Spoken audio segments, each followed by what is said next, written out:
Hello everyone, my name is Dr. Richa Sharma. I am a fertility expert in India. So today in this video I will discuss about the post IVF embryo transfer care, like what precautions or instructions you should follow. First thing is, after embryo transfer you should follow all the medicines which your treating doctor or service provider has recommended you religiously, because these are for the pregnancy support. As such, body won't be producing any hormones in the start, so we need a support from the outside. So you should not miss any medicine. You can set reminder, or your family can help you in that. Second is, you need to have a good support from the family. So TLC is very important, that is tender love and care by the family, especially by the male partner husband, because that will help you in your daily activities also, and will help you keep relaxed. Other thing is that there is no role of bed rest. You can be relaxed if you want to take a break, you want to take a week off, that is your sole decision. But as a scientifically, there is no role of bed rest that would increase the chances of your pregnancy.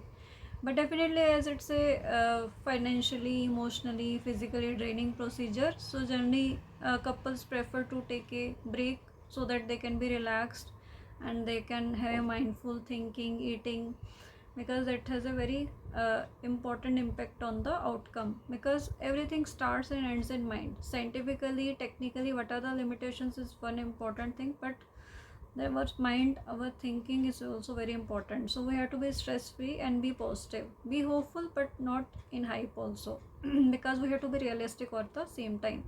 Third thing is, regarding food, you should have the seasonal fruits and vegetables, avoid any processed junk foods, oily, spicy, maintain hydration properly, take adequate liquids, and avoid catching any infection. And if you're going in on any vacation or taking break, avoid swimming. You should have direct water from outside, but not, you should not avoid swimming, because that can increase the chances of infection. Avoid sexual intercourse, because that can also increase the chances of infection, and as such that can cause trauma.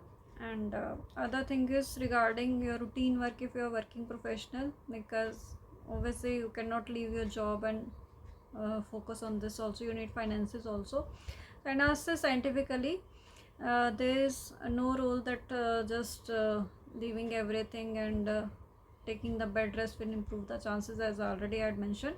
So you can carry out your routine activities. You can go for mild exercise, walking, breathing, relaxation, yoga, meditation to keep you calm. So there are various factors which can help to improve the chances of pregnancy. Definitely it is not 100%. Whatever factors are there in our control, we should try to improve that. Whatever is not there in the control of humans, obviously that is something which one cannot do anything.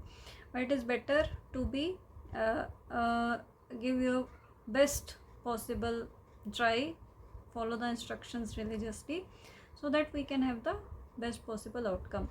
So I hope this video will help you clear many queries, and still if you have any doubts, you can write to us in the comment box. Please keep following us for further information like this, because awareness is very important. If we are aware and rightly informed, then obviously we can't be fooled, and we can follow the right path. So keep following us, and do like, subscribe and share to our channel. Thank you.